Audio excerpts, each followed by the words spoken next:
this closer to the people? Is this as far as it'll go going on? I mean, we're like a million miles Here, I'll away. get that. I can get that. Is this as far as it'll go? I mean, I feel like I'm a million miles away from all of you.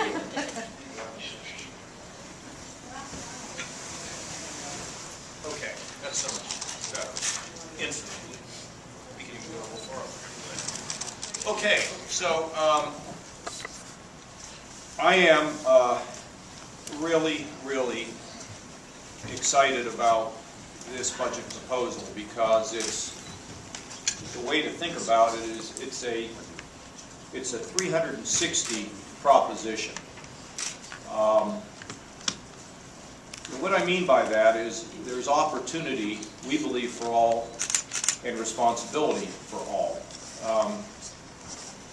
I don't think I have any great quotes because I'm pretty much going totally off the cuff because it's just so hard to describe all of the provisions of this bill. I guess the best way for me to say it is they have things here where I have to talk about where we were, and when I think about where we were about 5 years ago and I think about where we are today, it's actually pretty shocking because we were flat on our face 5 years ago, the loss of jobs, the deficits and all those things, and now we're to a point where we're up almost 300,000 jobs. We're in a position,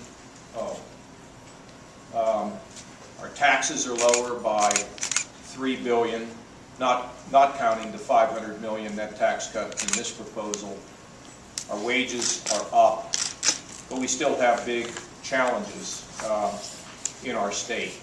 So let's just take two kinds of people here. Let's take Johnny Kasich as a kid, growing up in a middle, I don't know, maybe lower middle, I don't know.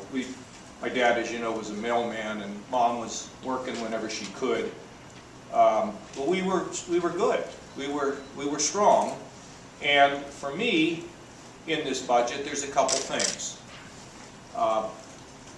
First of all, when I go to school, I'm going to be in a position of where the school is going to be directing me so that I can find my way, whether it's this vocational education or whether it's a need in school to take the College Credit Plus programs, which offer kids an opportunity. Can we turn that off? Because I'm not going through this. We turn that thing off.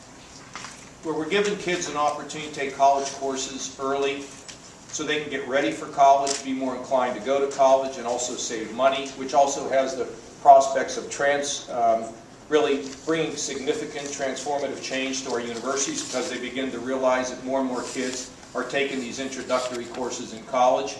And we have provisions in this bill that will fund the education of our K-12 teachers to be in a position of where they can give me my College Credit Plus.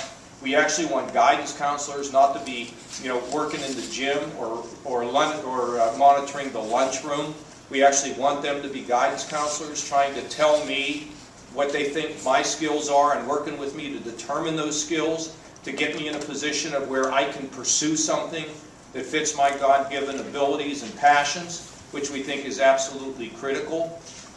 We also believe strongly in choice. We want to clean up these charter schools, the ones that are not doing a good job, but we also want to provide more strength for choice through charter schools by allowing local school districts, boards of education to place on the ballot levies that would support our charter schools, independent of anything else, or perhaps have a combined levy where both the charter schools and the regular schools work. So as a young kid, I'm going to get my direction, and also contained in this is the ability for me to see my way to my future.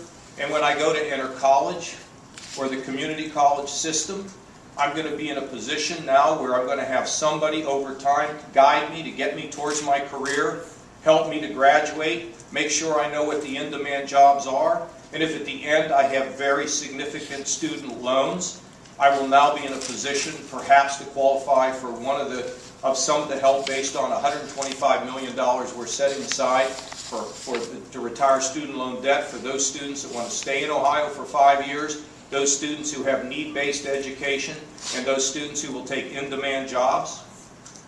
So, and then when I graduate from all of that, of course, and time comes for me to retire, I can find my way into a system where I can stay in my own home instead of being forced in a setting that I don't like, frankly, where I'm more comfortable and probably it's lower cost.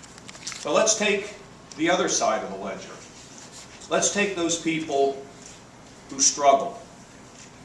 We have tripled the amount of early child education slots in this budget, gone from like 5,000 now to about 17,000, so that kids that don't have much can be in an environment where they can get early childhood education.